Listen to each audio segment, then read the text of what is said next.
देव टाकीजे ऐसा नाही, म्हणून याचा काही विचार पहावा.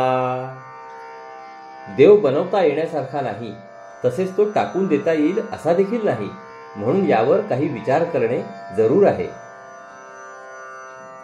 देव नाना शरीरे धरितो, धरुनी मागुती सोडितो, तरी तो देव कैसा आहे तो विवेके ओळखावा. देव अनेक देह धारण करतो आणि धरल्यानंतर मागून ते टाकून देतो. देह धारण करणारा आणि सोडणारा हा देव कसा आहे ते विवेकाने ओळखावे. नाना साधने निरूपणे, देव शोधाया कारणे, सकळ आपुले अंतःकरणे समजले पाहिजे. देवाचा शोध कसा करावा हे सांगणारी अनेक निरूपणे आहेत, अनेक साधने आहेत, पण ती सगळी आपण आपल्या अंतःकरणाने समजून घेतली पाहिजे. ब्रह्मज्ञानाचा उपाये, समजल्या विण देता नये, पदार्थ आहे मागे जाये, ऐसे म्हणावे. ब्रह्मज्ञानाचा उपाय स्वतःच समजून घ्यावा. ब्रह्मज्ञानाचा उपाय स्वतः समजून घ्यावा लागतो. तो स्वतःला समजल्यापासून दुसरा कोणी देऊ शकत नाही. तो काही असा एखादा पदार्थ नाही की हा घेऊन जा असे म्हणता येईल. सगट लोकांचे अंतरींचा भाव, मज प्रत्यक्ष भेटवावा देव, परंतु विवेकाचा उपाव वेगळाची आहे. सर्वसाधारण माणसाच्या मनात असा हेतू असतो की मला देवाची प्रत्यक्ष भेट व्हावी, परंतु देवदर्शन करून घेण्यास विवेकाचा उपाय काही वेगळाच आहे. आता देवाचे स्वरूप कसे ते श्री समर्थ सांगतात, त्याचबरोबर देवदर्शन करून घेण्याचा उपाय देखील सांगतात. विचार पाहता तगेना, त्यास देव ऐसे म्हणावेना, परंतु जन राहेना काय करावे. विचाराने परीक्षण केले असता जे शाश्वतपणाने टिकत नाही त्याला देव म्हणता येत नाही, पण लोक ऐकत नाहीत, ते अशाश्वतालाच देव म्हणतात. याला काही इलाज नाही. थोर लोक मरोनी जाती, त्यांच्या सुरता करुनी पाहती, तैसीच आहे हेही गती उपासनेची. थोर माणसे मरून गेल्यावर त्यांच्या मूर्ती करून ठेवतात व ती मूर्ती तो माणूस आहे असे समजतात. उपासनेच्या बाबतीत असाच प्रकार होतो. आपल्या कल्पनेने देवाची मूर्ती करून त्यासच सामान्य लोक देव समजतात. थोर व्यापार ठाके ना जनी, म्हणोनी केली रखतवानी, राजसंपदा तयाचेनी प्राप्त कैची. एखाद्या माणसाला मोठा व्यापार करणे जमेना, म्हणून त्याने शाईचा व्यापार केला, तर त्या व्यापारात त्याला राजासारखी संपत्ती मिळणे कधीही शक्य नाही. उपासनेला हाच नियम लागू आहे. खरा देव साध्य होत नाही, म्हणून मातीच्या मूर्तीची उपासना करण्याने खरे समाधान प्राप्त होणार नाही. म्हणून जितुका भोळा भाव, तितुका अज्ञानाचा स्वभाव, अज्ञाने तरी देवाधिदेव पाविजेल कैचा. म्हणून जेवढा भोळा भाव आहे तो अज्ञानाचा स्वभाव समजावा. अज्ञानाने परमात्म स्वरूपाची प्राप्ती होणे शक्य नाही. दृश्य मिथ्या आहे ते खरे मानणे हाच अज्ञान स्वभाव आहे. अज्ञानासी ज्ञान न माने, ज्ञात्यास अनुमान न माने, म्हणून सिद्धांची खुणे पावले पाहिजे. अज्ञानी माणसाला ज्ञान मानवत नाही, तर ज्ञानी माणसाला केवळ तर्कवाद मानवत नाही. म्हणून जे साक्षात्कारी सिद्ध आहेत त्यांचे अनुभव प्रमाण धरून त्यांच्या संकेतांनी आपण वागले पाहिजे. आपले अनुभव संतांच्या अनुभवांशी जुळले पाहिजेत. माया सांडून मुळास जावे, तरीच समाधान पावावे, ऐसे न होता भरंगावे भलती कडे. माया बाजूस टाकून मूळ परब्रह्मापर्यंत गेल्यावरच खरे समाधान लाभते. असे झाले नाही तर साधक भलतीकडेच घरंगळत जातो. तो भलत्याच मार्गाने भलतीकडेच जातो, त्यास समाधान लाभत नाही. माया उल्लंघावा करणे, देवासी नाना उपाय करणे, अध्यात्म श्रवण पंथेची जाणे प्रत्ययाने.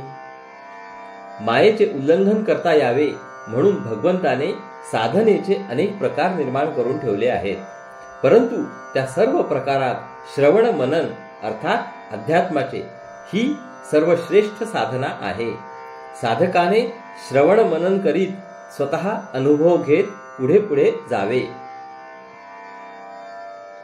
ऐसे न करिता लौकिकी, अवघीच होते चुकामुकी, स्थिती खरी आणि लटकी, ऐसी ओळखावी. या राजमार्गाने न जाता सामान्य माणसे अन्य उपाय करतात, त्यामुळे त्यांची व देवाची चुकामुक होते. साधना खरी कोणती व खोटी कोणती अशा रीतीने ओळखावी.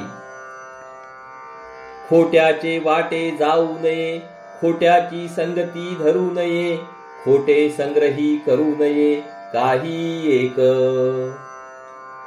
जे मिथ्या आहे त्याच्या वाटेने जाऊ नये, त्याची संगत धरू नये, काहीही मिथ्या संग्रहास ठेवू नये. या पंचभूतात्मक दृश्यामध्ये सगळे एकत्र कालवलेले आहे. आपल्या मनाचा गुंताळा झालेला आहे. प्रथम मनाला उलटे करावे व मग हळूहळू त्याचा गुंता उकलावा. मूळ मायेच्या 14 संकेतांचा सूक्ष्म विचार करावा, म्हणजे मायेचे स्वरूप कळते. तिचे स्वरूप कळले की ती अंतर्धान पावते व शाश्वत ब्रह्म तेवढे शिल्लक उरते. खोटे ते खोटेंची खोटे, खऱ्यासी तगेनात बालटे, मन अधमुख उपराटे केले पाहिजे. जे मिथ्या आहे ते कोणत्याही काली कोणत्याही परिस्थितीत मिथ्याच राहणार. जे खरे आहे त्याच्या पुढे खोट्याचा टिकाव लागत नाही. खोट्यामध्ये गुंतलेले मन खऱ्याकडे नेण्यासाठी त्यास उरफाटे केले पाहिजे. बहिर्मुख मनाला अंतर्मुख करायला पाहिजे. अध्यात्म श्रवण करीत जावे, म्हणजे सकळ काही फावे, नाना प्रकारीचे गोवे तुटोनी जाती. अध्यात्म श्रवण करीत जावे, त्या योगाने सर्व गोष्टी हस्तगत होतात. अनेक प्रकारच्या गुंतागुंती उकलल्या जातात. सूत गुंतले ते उकलावे, तैसे मन उगवावे, मानत मानत घालावे मुळाकडे. ज्याप्रमाणे सुताचा गुंता झाला असता आपण तो उकलतो, त्याचप्रमाणे मनाचा झालेला गुंता उकलावा. मनाला हळूहळू मूळ परब्रह्माकडे वळवावे. मायेच्या पसाऱ्यात अनेक ठिकाणी अनेक प्रकारे गुंतलेले मन क्रमाक्रमाने तेथून सोडवावे. त्यास अंतर्मुख करून परब्रह्माकडे वाटचाल करण्याची हळूहळू सवय लावावी. सकळ काही कालवले, त्या सकळाचे सकळ झाले, शरीरी विभागले सकळ काही. मूळ मायेमधील सगळी तत्वे एकत्र मिसळली आहेत. त्या मिश्रणापासून विश्वामधील सगळ्या वस्तू बनल्या आहेत. सर्व प्रकारच्या शरीरामध्ये तेच मिश्रण विभागशः भरलेले आहे.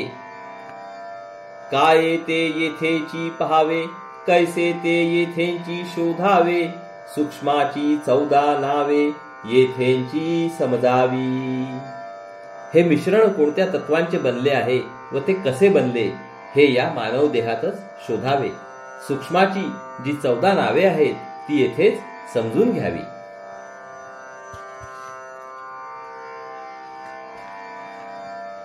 निर्गुण निर्विकारी एक, ते सर्वा ठाई व्यापक, देहामध्ये ते निष्कळंक आहे की नाही. सर्व ठिकाणी व्यापून असणारे निर्गुण व निर्विकारी असे एकच परब्रह्म आहे. ते निष्कलंक स्वरूप या देहामध्ये आहे किंवा नाही याचा शोध घ्यावा. मूळ माया संकल्प रूप, ते अंतःकरणाचे स्वरूप, जड चेतवी चैतन्य रूप, तेही शरीरी आहे. मूळ माया संकल्प रूप आहे. अंतःकरणाचे तेच स्वरूप आहे. जडाला चेतना देणारे चैतन्य तेच आहे.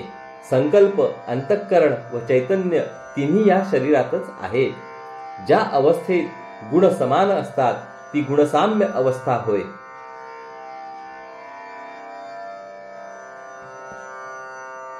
समान गुण गुण साम्य सूक्ष्म विचार तो अगम्य सूक्ष्म साधू जाणते प्रणम्य तया समस्तांसी. ज्या अवस्थेत गुण समान असतात ती गुणसाम्य अवस्था होय. या साम्यावस्थेचा विचार अतिशय सूक्ष्म व अगम्य आहे. जे साधू पुरुष ही सूक्ष्म अवस्था जाणतात ते सर्वांना वंद्य असतात. द्विधा भासते शरीर वामांग दक्षिणांग विचार तोची अर्धनारी नटेश्वर पिंडी ओळखावा. आपल्या शरीराला डावा आणि उजवा असे दोन विभाग आहेत, पण ते दोन्ही जसे एकच रूप आहेत त्याचप्रमाणे पिंडात अर्धनारी नटेश्वर असतो हे ओळखावे. तोची प्रकृती पुरुष जाणीजे शिवशक्ती ओळखीजे षडगुणैश्वर बोलीजे तया कर्दमासी. तोच प्रकृती पुरुष आहे, शिवशक्ती पण तोच आहे, त्याच मिश्रणाला षडगुणेश्वर सुद्धा म्हणतात. तयासीच म्हणजे महत्त्व जेथे त्रिगुणाचे गूढत्व अर्धमात्रा शुद्ध सत्व गुणक्षोभिणी. त्रिगुण ज्यामध्ये गुप्त रूपाने राहतात ते महत्त्व देखील तेच समजावे. अर्धमात्रा शुद्ध सत्व आणि गुणक्षोभिणी तिन्ही एकाच मूळ तत्वाची नावे आहेत. त्रिगुणे चालते शरीर प्रत्यक्ष दिसतो विचार मुळींच्या कर्दमाचे शरीर ऐसे जाणावे. तीन गुणांच्या मिश्रणाने आपले शरीर चालते ही गोष्ट तर प्रत्यक्षच दिसते. मूळच्या मिश्रणाचे बनलेले हे शरीर आहे असे यावरून समजावे. मन माया आणि जीव हाही दिसतो स्वभाव 14 नामांचा अभिप्राव पिंडी पहावा. मन माया आणि जीव या तीन गोष्टी तर शरीराचा स्वभावच आहे. अशा रीतीने पिंडामध्ये 14 नावांचा संकेत पहावा, त्यांचे अस्तित्व समजावे. पिंड पडता अवघेंची जाते परंतु परब्रह्म राहते शाश्वत समजून मग ते दृढ धरावे. पिंड पडला की हे सगळे जाते, परंतु परब्रह्म तेवढे राहते, ते शाश्वत आहे असे सांगून असे जाणून घट्ट धरून ठेवावे. इति श्री दासबोधे गुरु शिष्य संवादे सूक्ष्म निरूपण नाम समास 9वा. तर श्रोते हो, अशा रीतीने आपले या ठिकाणी दशक 20व्यामधील समास 9व्याचे वाचन पूर्ण झाले आहे. हरि ओम तत्सत, हरि ओम तत्सत, हरि ओम तत्सत. हरे कृष्ण कृष्ण कृष्ण हरे हरे, हरे राम राम राम हरे हरे, हरे कृष्ण कृष्ण कृष्ण हरे हरे, हरे राम राम राम हरे हरे, हरे कृष्ण कृष्ण कृष्ण हरे हरे, हरे राम राम राम हरे हरे, हरे कृष्ण कृष्ण कृष्ण हरे हरे, हरे राम राम राम हरे हरे, हरे कृष्ण कृष्ण कृष्ण हरे हरे, हरे राम राम राम हरे हरे, हरे कृष्ण कृष्ण कृष्ण हरे हरे, हरे राम राम राम हरे, हरे कृष्ण कृष्ण कृष्ण हरे हरे, हरे राम राम राम हरे हरे, हरे कृष्ण कृष्ण कृष्ण हरे हरे, हरे राम राम राम हरे हरे, हरे कृष्ण कृष्ण हरे हरे, हरे राम राम राम हरे, हरे कृष्ण कृष्ण कृष्ण हरे हरे, हरे राम राम राम हरे हरे. जय योगेश्वर श्री कृष्ण की जय हो. जय श्री राम, जय श्री राम, जय श्री राम. जय जय रघुवीर समर्थ. चला तर मंडळी, पुढील भागात परत भेटूया. नमस्कार. हरिओम हरिओम हरिओम हरिओम हरि.